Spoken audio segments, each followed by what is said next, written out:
Bonjour Église, j'espère que vous allez bien, que vous avez passé une bonne journée. Et aujourd'hui, on va continuer notre série sur développer une vie de foi. Et dans cette série, le premier point que nous avons vu la foi et l'œuvre, comment est-ce qu'on reconnaît qu'on a la foi, comment est-ce qu'on sait qu'on agit dans la foi. Puis, dimanche passé, nous avons vu déjà, nous sommes entrés dans un point important pour notre foi, pour notre vie de foi avec Dieu, c'est discerner la voix de Dieu. C'est savoir reconnaître sa voix. Et nous avons pris déjà un exemple sur le prophète Élie. J'aime beaucoup le prophète Élie, je pense que vous l'avez remarqué. Nous avons pris un exemple sur le prophète Élie. Nos versets clés, c'était 1 Roi au chapitre 19. Parce que le prophète Élie était un prophète, ce qu'on appelle un des prophètes les importants. Donc il y a deux catégories, il y a les petits prophètes et les grands prophètes. Et le prophète Élie était un grand prophète. Et le prophète Élie, c'était un des premiers prophètes qui a su entendre la voix de Dieu. Tous les autres prophètes ont pu vivre Dieu, ont pu vivre sa puissance, ont pu vivre Dieu les guider, mais ils n'ont jamais rencontré réellement sa voix. En effet, on lira justement dans 1 Roi au verset 19 que le prophète Élie va chercher Dieu dans le feu, il va pas le trouver. Il va le chercher dans le tremblement de terre, il va pas le trouver. Il va chercher Dieu dans l'orage, il va pas le trouver. Et tout cela va se passer sur la montagne d'Horeb, la même montagne où Moïse a reçu les 10 commandements pour le peuple, où Moïse a passé 40 jours dans la présence de Dieu. Et justement, dans cette même montagne, Élie va vivre quelque chose d'unique. C'est qu'il va vivre, il va découvrir la voix de Dieu dans un murmure doux, calme. Mais nous sommes concentrés sur un point spécifique du prophète Élie. C'était son état spirituel. Un des plus grands exploits du prophète Élie, c'est qu'il s'est mis, donc le prophète Élie avait un ministère prophétique sur le jugement, donc séparé, et il proclamait ce ministère à travers des miracles et des prophéties. Et justement, à un moment donné dans l'histoire, le prophète Élie s'est mis contre 450 faux prophètes, donc les prophètes de Baal, et il va tous les vaincre. Il va faire une déclaration importante dans ce combat. Il va dire, je me tiens devant l'Éternel. Donc devant ses ennemis, devant ces personnes, il va dire, je ne me tiens pas seulement devant vous, mais je suis devant l'Éternel. Et à première vue, on peut lire ça comme ça, ok, c'est un prophète, il sait que c'est l'Éternel qui l'a envoyé, on peut dire, ok, il a le courage de proclamer cela. Mais le sens profond de cela, de dire, je me tiens devant l'Éternel, c'est qu'il prend un sens de serviteur. Et on peut le voir par exemple avec le patriarche Jacob. Jacob qui lui-même, quand il était vers la rencontre de son frère Ésaü, il a envoyé des serviteurs. Et souvent les serviteurs dévancent le maître et apportent un message. Et les serviteurs, quand ils vont chez une personne, ils représentent le maître. C'est pour ça que les serviteurs, souvent, quand ils étaient envoyés chez une personne, étaient choisis humblement. Ils étaient choisis sur leur capacité, sur leur façon d'agir, sur leur façon de penser, leur éducation. Et ici, en fait, ce que Élie dit, c'est que moi, ici maintenant, quand je vais faire tomber le feu du ciel, je me tiens devant l'Éternel, je viens avec l'autorité de Dieu, je viens avec la réputation de Dieu, je suis envoyé de Dieu, je ne suis pas n'importe qui. Le Dieu que le peuple a abandonné à ce moment-là. Élie va avoir la victoire. Il va vaincre tous les faux prophètes.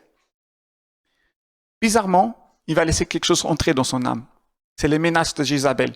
La semaine passée, nous avons vu que la Bible parle souvent de l'esprit de Jézabel. C'est un esprit qui n'a pas la puissance en elle-même, mais qui parle sur ta vie et qui va alors prendre l'autorité sur ta vie. Comme avec le roi Achab. La Bible va déclarer que le roi Achab était un des rois les plus malfaisants, si je peux dire comme ça. Parce qu'il était influencé de Jézabel. C'est Jézabel qui a mis les faux dieux dans le peuple d'Israël. C'est Jézabel qui a établi les rois qui il faut louer et qui il ne faut pas louer. Et c'est à cause de Jézabel que le peuple a commencé à tuer tous les prophètes. Et elle va proclamer des menaces sur la vie d'Élie. Et c'est là que Élie, juste un peu avant, a fait tomber le feu du ciel. Tout le peuple a pu se confesser son échec, qu'ils ont détourné le dos de Dieu et ont pu retourner vers Dieu. Mais à ce moment-là, ce qui va se passer, c'est qu'il va prendre peur.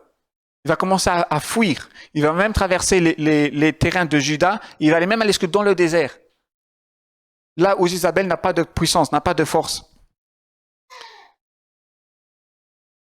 L'état spirituel d'Élie va se dégrader. Il va devenir dépressif. Il va faire des prières. Il va demander à Dieu, Dieu reprends-moi, j'ai plus envie, je veux plus te servir. Il proclame la mort sur moi. Alors que quelques minutes, quelques temps avant, Dieu a montré sa puissance. Il a fait tomber le feu du ciel. Et je pense que la semaine passée, on a pu tous s'identifier dans une situation où on va laisser la situation parler plus que notre foi. Amen. On va laisser des fois des situations avoir comme cet esprit de Jézabel, mettre de l'inquiétude en nous. Alors qu'on a vécu des choses avec Dieu, hein? On a vécu des miracles avec Dieu, mais on va laisser justement la situation avoir une voix beaucoup plus forte que la voix de Dieu. Alors on parle de discerner la voix de Dieu. Pourquoi est-ce que discerner la voix de Dieu pour un chrétien aujourd'hui est important? Pourquoi est-ce que c'est important pour avancer dans notre vie? Et comme on est dans développer une vie de foi, on prend toujours la clé d'un héros de la foi basé sur Hébreux 11. Je voudrais vous lire Hébreux 11 ou verset 8. Ici, je suis dans la traduction Louis II. Et ici, on parle de Abraham. Abraham est reconnu en étant le père de la foi. Il est écrit dans Hébreux au chapitre 11 et au verset 8. C'est par la foi qu'Abraham a obéi lorsque Dieu l'a appelé. Et qu'il est parti pour le pays qu'il devait recevoir en héritage. Il est parti sans savoir où aller. Ici, on est vraiment à la base de la foi, vraiment les fondations de la foi. Alors vous allez me dire, oui, quand Dieu me parle, je veux être comme Abraham, je vais aller dans un lieu, je vais avoir la foi d'Abraham, même s'il ne me dit pas où est-ce que je vais, le résultat que ça sera, je vais avoir la foi d'Abraham. Mais la fondation d'Abraham, ce n'était pas qu'il a été là où Dieu lui a demandé. La fondation d'Abraham, c'est qu'il a reconnu la voix de Dieu, il a su que c'était le vrai Dieu. Parce qu'il ne faut pas oublier qu'au contexte historique, au temps d'Abraham, il y avait plein de dieux. Et Dieu était en silence. C'est après le temps de Noé. Dieu, ça faisait longtemps qu'il ne s'était plus manifesté. Et Abraham était une personne qui recherchait ardemment Dieu. Alors ici, le point, on peut se demander comment est-ce que Abraham a pu reconnaître la voix de Dieu? Comment est-ce qu'il a su, ok, ça c'est le Dieu que je cherche. Parmi tous les dieux que j'ai eu devant moi, c'est ce Dieu-là. Il ne faut pas oublier qu'Abraham était dans une ville prospère économiquement, mais aussi culturellement. Les cultures étaient mélangées. Donc il y avait beaucoup de conflits, d'intérêts, de pensées, de Dieu. Et Abraham a su dire, ce Dieu-là, c'est le Dieu que je veux suivre. C'est le Dieu qui m'a dit maintenant où aller, et c'est avec le Dieu que je sais comment je pourrais marcher. Et ici, on a deux points clés. Donc Abraham a reconnu l'appel de Dieu et il a obéi. J'aime fort parce que comme on est discerner la voix de Dieu, Dieu a aussi un langage. Quand je vous parle maintenant aujourd'hui, je vous parle en français. Avec l'éducation que j'ai reçue en français, j'ai un niveau français. Il y a des gens qui ont un niveau français plus haut. Donc on a le langage. Et puis on a aussi la connaissance. Tu ne vas pas appeler n'importe qui dans la rue. Tu appelles souvent des gens que tu connais, que tu as côtoyés. Puis, tu as aussi, je ne sais pas pour vous, mais la maîtrise de la langue, le temps que tu passes à la développer. Alors moi, je me rappelle quand j'étais encore à l'école, par exemple la langue française, on avait les tests écrits, les tests oraux et les tests de lecture. Et quand on avait la moyenne dans les trois catégories-là, le prof pouvait dire, le prof de langue, tu as acquis la bonne langue, tu as passé du temps à la langue, à la développer, donc tu la comprends et tu sais l'exprimer et tu sais l'écrire. Et ces trois disciplines-là me montraient en fait, ok, maintenant je sais parler le français. C'était pas mon cas pour l'allemand. L'allemand, j'étais nul. J'étais vraiment nul. Et je pouvais me mettre des efforts, mais j'étais pas bien pour développer l'allemand. Mais le français, oui, parce que c'était une de mes langues langue maternelle. C'est ma langue maternelle. Et j'aimerais te dire ce matin, pour un chrétien, reconnaître la voix de Dieu, Dieu va te parler dans ta langue maternelle. Et comme on a trois disciplines dans la langue, comment est-ce que Dieu nous parle alors aujourd'hui concrètement? Et aujourd'hui avec vous, je voudrais vraiment voir l'esprit, l'âme et le corps, la composition. Parce qu'il ne faut pas oublier que Dieu aussi est trois personnes. Les disciples ont très bien entendu la voix de Dieu quand Jésus les a appelés. Il les avait en face. Les prophètes ont très bien entendu la voix de Dieu. Dieu parle avec une voix audible. Et comment est-ce qu'aujourd'hui nous pourrons commencer à discerner la voix de Dieu? Alors il faut savoir déjà tout d'abord que l'homme, aujourd'hui on s'est prouvé que l'homme a un côté spirituel et un côté matériel. C'est le corps, le matériel. Et le spirituel, on a l'esprit et l'âme. Et quand on parle des trois faits-là dans la Bible, on peut parler de trichotomie. D'accord? La trichotomie, c'est simplement une chose qui est divisée en trois, où trois ne font qu'un. Mais ça ne veut pas dire que ces trois choses ont le même devoir ou la même influence. Ils ont d'autres niveaux d'influence. On le voit par exemple aussi dans la Trinité. On a Dieu le Père dans tout l'Ancien Testament, qui va donner sa volonté. Jésus nous dit, priez le Père pour connaître la volonté de Dieu. Mais quand Dieu va agir dans l'Ancien Testament, il va envoyer son Saint-Esprit, comme il l'envoie aujourd'hui. La différence du Saint-Esprit, c'est que dans l'Ancien Testament, c'était sur une personne, et que sur 3 catégories de personnes. Le roi, les serviteurs et les prophètes. Donc quand je parle des serviteurs, c'était ceux de la tribu des Lévitiques. Et puis, nous avons aussi la manifestation de Dieu, nous avons Jésus. Jésus n'est pas venu pour faire connaître la volonté de Dieu, il est venu pour déverser le cœur de Dieu, un message de repentance, comment renouer le cœur avec Dieu, comment renouer la relation. Et c'est pour ça que Jésus est vu comme l'agneau dans l'évangile de Jean. Dans l'évangile de Matthieu, tu pourras voir que Jésus donne les lois du royaume des cieux. Dans l'évangile de Marc, tu pourras voir un Jésus puissant, comment agir spirituellement. Donc Jésus est venu pour nous enseigner, nous réapprendre à marcher avec Dieu. Et puis nous avons le Saint-Esprit aujourd'hui dans le Nouveau Testament. Dans l'évangile de Jean, tu pourras lire que le Saint-Esprit nous enseigne, nous apprend, nous éduque. On peut voir dans Actes que le Saint-Esprit a guidé, a parlé, par exemple dans Acte 13, où le Saint-Esprit, où l'Église est en train de jeûner et prier, et le Saint-Esprit dit « Mettez-moi à part Paul et Barnabas ». Donc le Saint-Esprit parle, mais le Saint-Esprit nous remplit aussi de puissance. Comme dans Acte 1:8, où Jésus dit « Allez, attendez à Jérusalem et vous recevrez une puissance ». Romains 8 nous dit « La même puissance qui a ressuscité Jésus des morts est en nous ». Donc on voit que dans différents niveaux de Dieu, d'accord, on a Jésus qui a une divinité de Dieu, on a Dieu le Père, que tu peux apprendre à connaître à travers tout l'Ancien Testament. Et puis tu as le Saint-Esprit qui te guide. On voit que chacun a leur niveau. Mais aujourd'hui pour nous, quel niveau est important ? Qu'est-ce que dit réellement la Bible sur l'esprit, l'âme et le corps? Et d'ailleurs, est-ce que nous avons des écritures là-dessus? Je voudrais t'emmener alors dans le livre de 1 Thessaloniciens, au chapitre 5, au verset 23. Il est écrit que le Dieu de la paix vous conduise lui-même à une sainteté totale et que tout votre être, l'esprit, l'âme et le corps soient conservés irréprochablement lors du retour de notre Seigneur Jésus-Christ. Alors il faut savoir déjà qu'au temps-là, les chrétiens pensaient que Jésus allait venir d'un moment à l'autre. Parce que quand Jésus a quitté les disciples, il a dit « Je reviens bientôt ». Et en fait, là, la mentalité, c'est que Jésus pouvait venir du jour au lendemain. Ils s'attendaient déjà à Jésus tout de suite, maintenant. Comme nous aujourd'hui. Mais si on voit qu'il y a une distinction qui est faite. L'esprit, l'âme et le corps. Alors j'aimerais te dire, ça c'est déjà l'ordre que la Bible voit, notre dimension. Nous avons tout d'abord la dimension la plus haute, l'esprit, puis la dimension du milieu, l'âme, et la dimension la plus basse, c'est le corps. Le niveau le plus bas, c'est le niveau où tu vois le résultat, où tu peux voir l'influence, tu peux voir comment est développée ta foi, donc le corps. L'âme, quand on parle d'âme,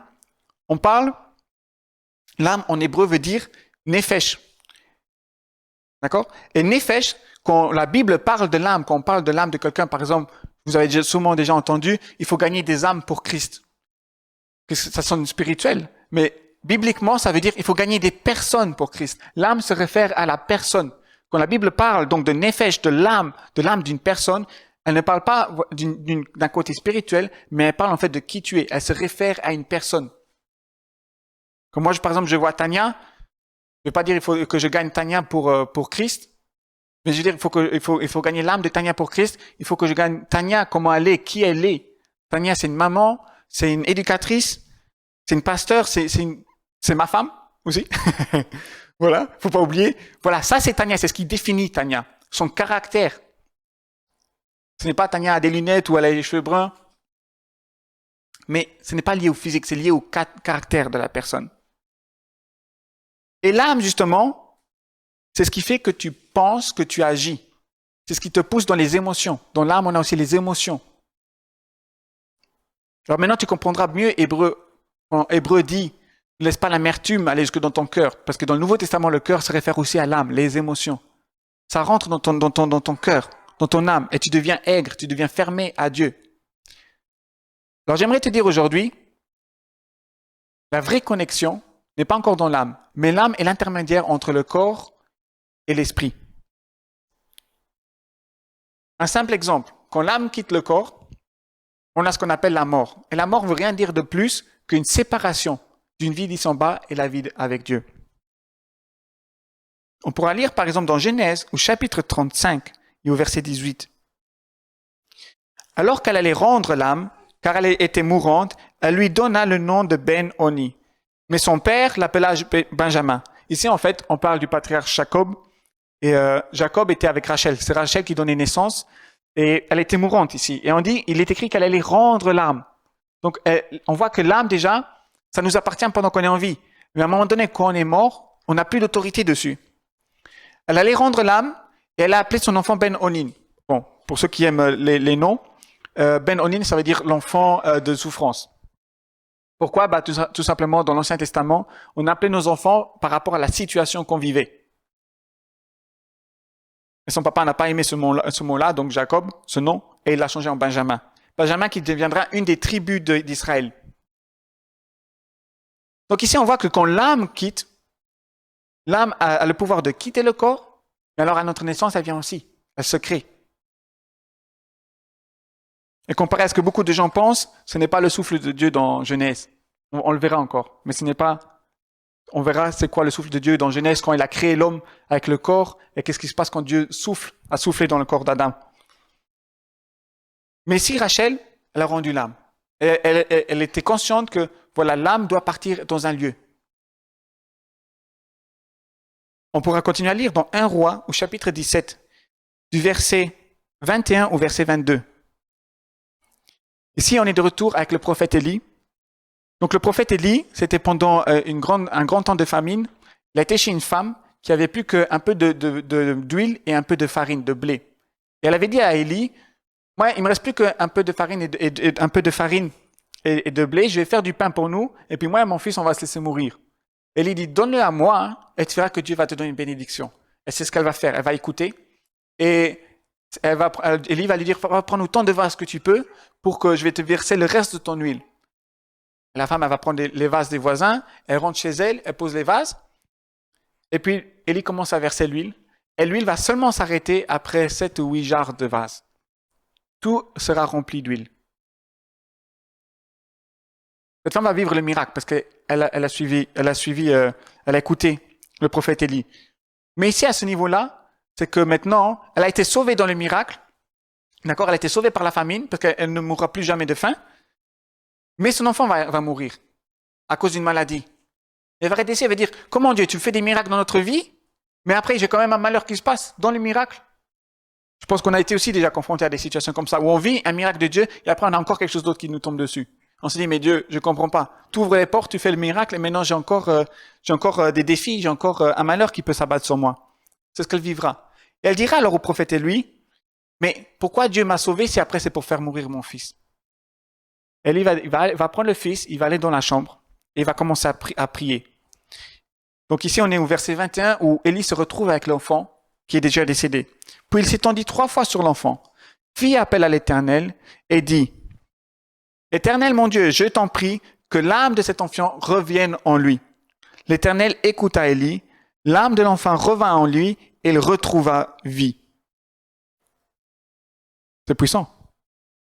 Ici on voit que Élie a prié Dieu pour ramener l'âme du bébé, l'âme de l'enfant, et l'enfant a retrouvé vie.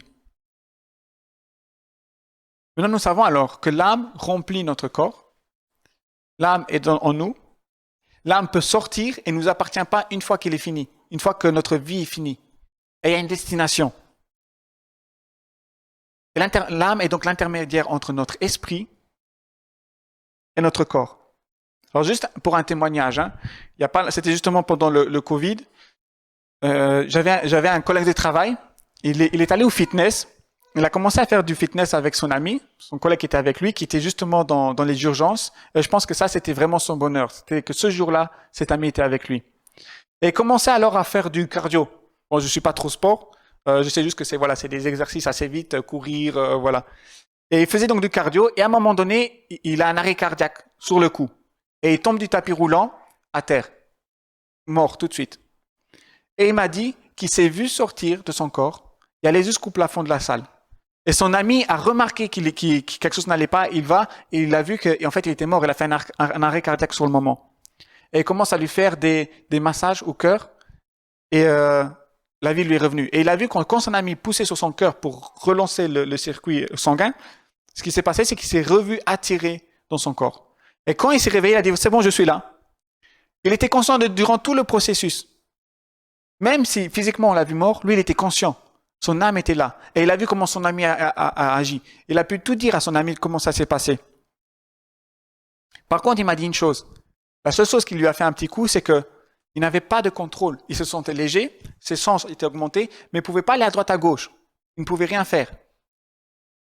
Ce témoignage m'a vraiment touché quand il m'a raconté ça. Parce que même aujourd'hui, beaucoup d'études prouvent que l'âme existe. Même s'il y a une grosse différence encore à faire sur ce qui se passe, comment c'est construit. Qui a fait l'âme? On revient à la question qui a fait l'âme. Donc on sait que l'âme, on peut la rendre, mais pendant qu'on est en vie, on peut la cultiver. Qu'est-ce que tu laisses rentrer dans ton âme? Alors je voudrais te dire tout d'abord, pour discerner la voix de Dieu, ton âme doit être doux. Il doit être ouvert à l'esprit. Il doit être ouvert à la voix de Dieu. Ne soyons pas comme Élie quand il a été sur la montagne d'Horeb. D'accord? Il a continué à se plaindre. Il a continué à demander à Dieu, à se plaindre de Jézabel. Il a laissé les paroles de Jézabel le dominer. Alors maintenant, on va commencer à parler du corps, avant qu'on va rentrer vraiment dans la dimension de l'esprit. Pour qu'on puisse connaître le langage, comment Dieu parle, pour qu'on puisse connaître les connexions qu'il y a entre l'esprit, l'âme et le corps. Donc le corps, en grec, s'appelle soma. Et soma veut tout simplement dire la dimension matérielle, le corps, ce qu'on peut toucher, tout ce qu'on peut toucher. Alors, qu'est-ce qui se passe avec le corps? Avec le corps, il demande à manger, il faut en prendre soin, il faut se laver, d'accord? Mais sur le corps, on reçoit aussi des maladies. On peut recevoir des maladies, des abcès, on peut se faire mal. Mais le corps nous sert aussi à servir Dieu. D'accord? On pourrait lire dans Romains que il faut que notre corps soit comme un sacrifice, donc dédié à Dieu. La Bible déclare aussi que le Saint-Esprit vient habiter en nous, vient habiter dans notre corps. Donc on sait que le corps est vu aussi comme le temple dans la Bible. Mais comment est-ce que l'âme agit sur le corps? Alors, il existe, là il faudra que je regarde un peu plus mes notes, hein, parce que j'ai fait des recherches mais je ne suis pas médecin. Mais il existe plusieurs points, dont par exemple les maladies psychosomatiques. Je ne sais pas si ça vous dit le nom. C'est quand il y a une maladie psychique, donc liée à l'âme, qui va refléter dans le corps. C'est ce qui est passé aussi à Élie. D'accord? Je ne l'ai pas énoncé aujourd'hui, mais la semaine passée. Mais Élie, quand il est arrivé dans le désert, il ne voulait plus manger. Il voulait se laisser mourir. Le corps a besoin de nourriture. Qu'est-ce que Dieu a fait? Il lui a envoyé un ange tous les matins pour qu'il puisse manger. Et pour qu'il puisse arriver jusqu'à la présence de Dieu, jusqu'à la montagne d'Horeb. Mais ces maladies psychosomatiques, sont des maladies caractérisées par la transformation ou une conversion d'un trouble psychologique en un trouble somatique, donc organique. Donc on voit que l'âme peut avoir une influence sur notre corps, comment notre corps va réagir. Donc une des points, des symptômes qui peuvent venir, ce sont des paralysies, des crampes, des spasmes, des crises convulsives. Un des effets qu'on connaît le plus, c'est l'ulcère à l'estomac. Donc on a les nerfs, qu'on n'est pas calme, des gastro-intestinaux, donc des ulcères. Mais qu'est-ce qui se passe dans le psyché pour que ça se reflète sur le corps? Nous avons donc on fait des conflits psychiques, des conflits dans notre cœur. Il y a la peur. Dieu dira, t'as pas donné un esprit de peur. Il ne veut pas que ça se reflète sur ton corps. Mais on a la peur, on a la fureur, la colère. Une colère inexprimée, en fait. Une colère qu'on garde en nous. Une haine qui peut se transformer en haine. Et puis, qu'est-ce qui se passe aussi? Des refoulements. On peut avoir des événements douloureux. Le divorce, le deuil, alcoolisme, abus sexuels, des mauvais traitements. Une simple chose que moi, par exemple, j'ai vécu, c'est quand ma maman elle est décédée. Donc, j'ai vécu un deuil, mais j'ai eu un choc émotionnel au moment-là. Donc, beaucoup de parties de mon enfance, je ne m'en rappelle plus. Donc ça peut aller dans les deux sens. Puis, des événements mineurs de la vie, quand tu les laisses accumuler dans tes pensées, ça va t'enlever la paix. Les tracas de la vie quotidienne, des contrariétés que tu as peut-être avec tes collègues, ou des histoires qui ne sont pas éclaircies dans la famille, par exemple. Ça va commencer à t'enlever cette paix, ce calme.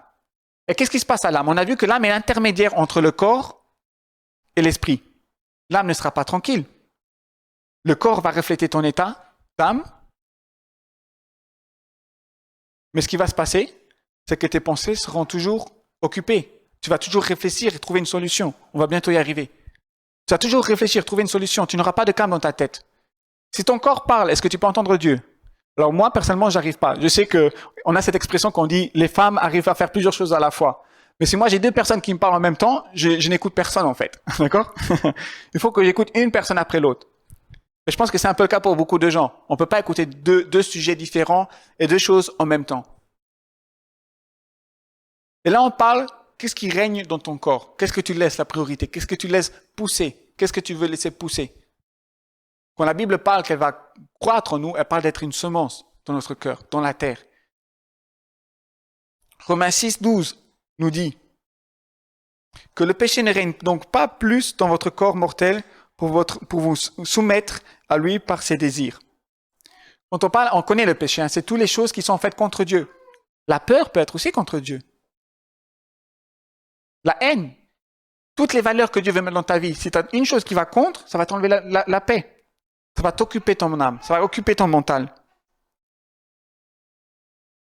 Quand tu pries, tu vas commencer à être plus focalisé sur le problème, comme Élie. Quand il a eu la menace, il a laissé cette préoccupation dans son âme et ça a reflété sa prière devant Dieu. Il a commencé à se plaindre devant Dieu. Il a dit, Dieu, ces personnes ils tuent tous tes prophètes. Ils ne t'écoutent pas. Moi, j'ai été parlé et maintenant, ils veulent me tuer aussi à moi. Et quand Dieu a commencé à parler, il a murmuré. Élie a entendu sa voix. Hein. Il a repris tout son discours, plus au sens général des gens, mais il s'est repris sur lui-même. Ils veulent me le tuer. Ils veulent aller contre moi.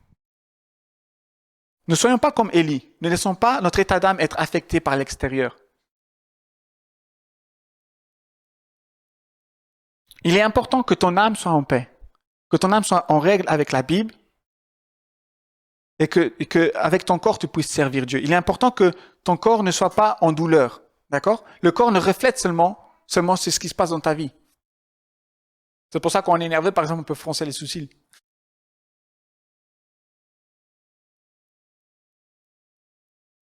Donc on a vu que l'âme est l'intermédiaire entre l'esprit et le corps, et que l'âme a des effets sur le corps.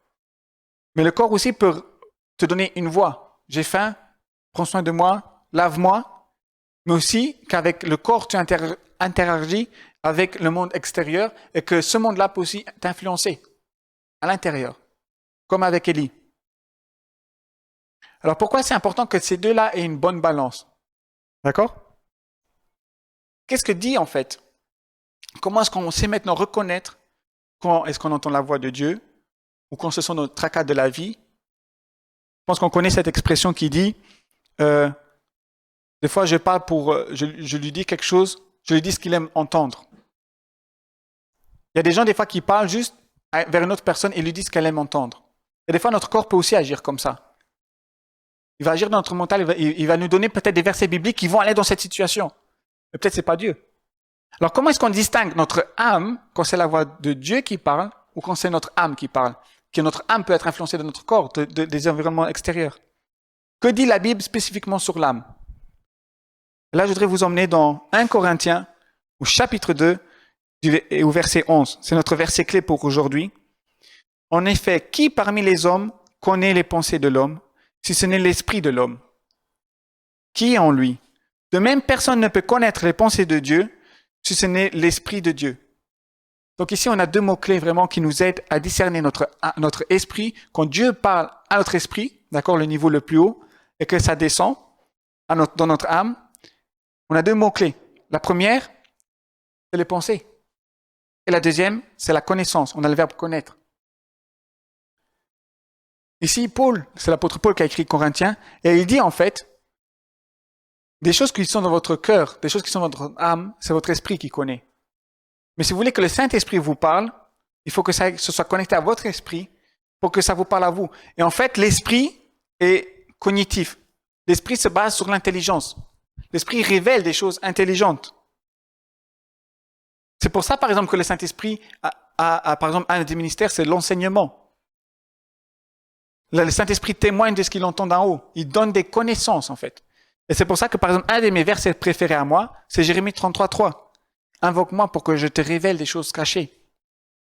Donc, quand le Saint-Esprit va commencer à te parler, tu peux être sûr que c'est basé sur une connaissance. Ce n'est pas basé sur le sentiment. Et c'était ça la différence qu'il a fait avec Abraham. C'est ça que Abraham a eu cette foi-là.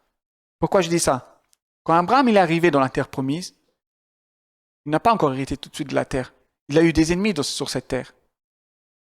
Il l'a traversée, il l'a vu la promesse de Dieu, il a vu ce que Dieu voulait faire, mais lui-même ne l'a pas trouvé, il n'a pas pu vivre dessus.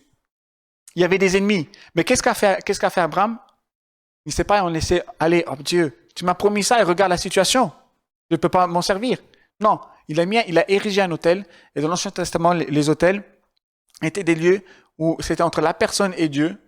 L'autel est aussi vu comme un peu une table divine, en fait, quand tout ce qu'on met sur l'autel appartient à Dieu.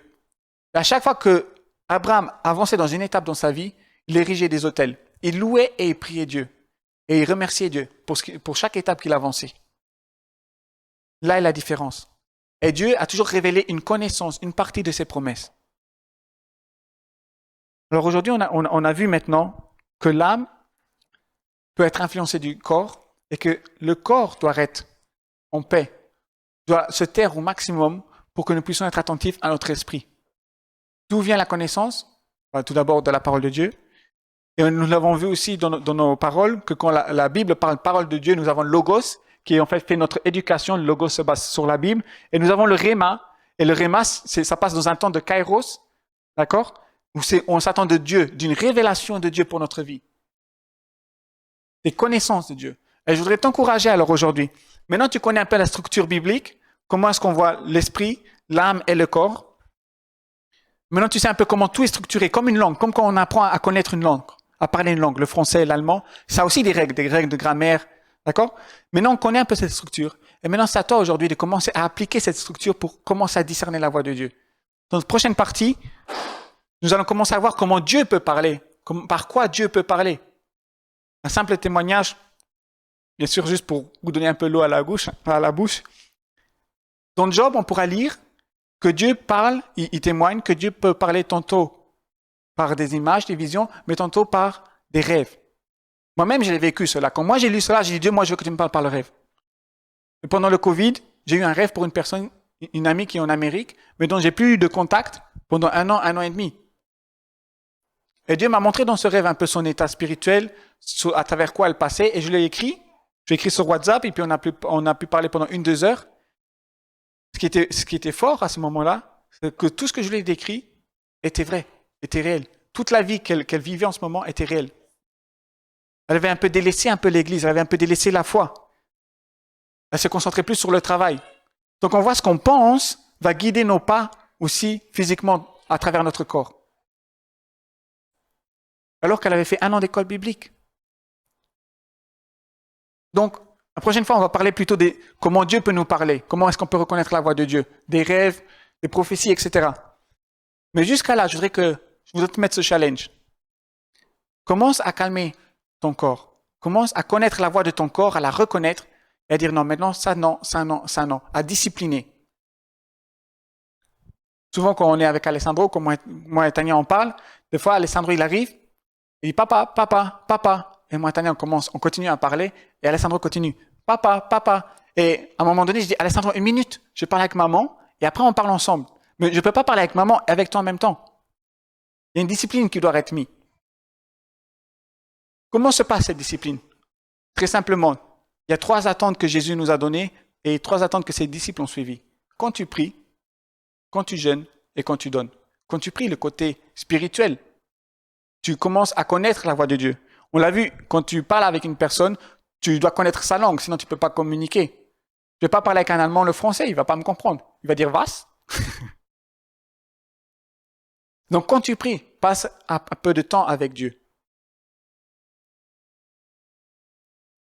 Puis, quand tu jeûnes, qu'est-ce qui fait le jeûne? Il fait taire la chair. De quoi le corps a besoin pour vivre, pour se développer? Le manger, donc on va jeûner le manger pour que l'esprit devienne plus fort. Alors je ne sais pas si vous avez déjà essayé le jeûne, mais par exemple, moi j'ai déjà fait par exemple le jeûne de Daniel. Donc c'est 21 jours de l'eau et des légumes et un peu de fruits. J'ai dû aussi malheureusement mettre aussi le café de côté. Et pour les gens qui me connaissent, j'aime trop le café. Le deuxième jour, j'avais eu de la fièvre, j'avais eu mal à la tête, et j'ai pris des médicaments, des ibuprofènes. Ça m'a rien fait. Et bien sûr, j'étais encore inexpérimenté dans le jeûne, ça date un peu, hein, mes premières fois dans le jeûne. Qu'est-ce que j'ai fait? J'ai bu une goutte de café, et toute ma concentration était revenue. À ce temps-là, j'étais addict au café. Hein. Je buvais jusqu'à 10 tasses de café par jour. Mais mon corps avait besoin de cette substance. Et il ne se taisait pas. J'avais la vue un peu trouble, je n'arrivais pas à me concentrer, parce que j'avais besoin de ce café. Donc mon âme n'était pas calme, j'étais nerveux. Aujourd'hui, j'arrive. J'ai discipliné, j'ai combattu, j'ai traversé cette saison de souffrance, si on peut dire comme ça, ce manque. Et aujourd'hui, je n'ai plus ces fièvres, mais j'arrive à me concentrer, parce que j'ai discipliné. Quand tu donnes, on ne parle pas forcément de donner de l'argent, mais quand tu donnes à quelqu'un, quand tu t'engages, on a vu les œuvres. C'est quoi donner? C'est au niveau le plus bas, c'est le corps. Quand tu vas, tu aides quelqu'un à porter quelque chose, tu aides quelqu'un dans un service, tu aides quelqu'un à la maison quand il a besoin d'aide pour quelque chose. Donc quand tu donnes, quand tu t'engages, et comme ça tu construis un peu plus ta discipline à travers la sanctification. Donc maintenant qu'on va louer, je voudrais vraiment t'encourager que quand tu vas louer maintenant, tu vas simplement revoir un peu Dieu, qu'est-ce que Dieu veut aller, où Dieu veut aller avec toi, tes attentes que tu as avec Dieu. Mets-toi des attentes. Ok, dans un an, je vais me voir à ce niveau-là avec Dieu. Dans 6 mois, à ce niveau-là. Et tu vas commencer à t'éduquer, à reconnaître la voix de Dieu, à reconnaître la voix de ton corps, et pour que ton âme puisse commencer à discerner de plus en plus la voix de Dieu. Alors, quand on parle avec quelqu'un, c'est pour la connaître, et des fois, c'est aussi pour demander des choses, ou pour se créer d'amitié. Donc, quand tu vas parler avec Dieu, tu vas parler pour te rapprocher de Dieu. Rapproche-toi de Dieu. Puis, tu vas aussi, mais aussi Dieu un challenge. Si moi, j'aurais pas lu ce verset que Dieu pouvait parler par un rêve, je l'aurais jamais demandé. Regarde dans la Bible comment Dieu peut parler. Regarde dans la Bible comment est-ce que Dieu agit. Et demande, prie ces versets avec Dieu. Et ne lâche pas, sois persévérant. Et tu verras Dieu agir. Tu verras vraiment que Dieu va te répondre. J'en suis certain. Amen. Donc, sois béni et mets-toi vraiment des challenges pour les 6 prochains mois, pour la prochaine année qui est en route maintenant, qui va suivre. Vraiment, mets-toi en attente le plus haut et commence à rentrer dans cette marche. Soyons comme Abraham. Il a reconnu la voix de Dieu et il a appliqué simplement l'obéissance. Même s'il ne savait pas où il allait, il avait cette certitude, il savait avec qui il parlait. Soyez bénis.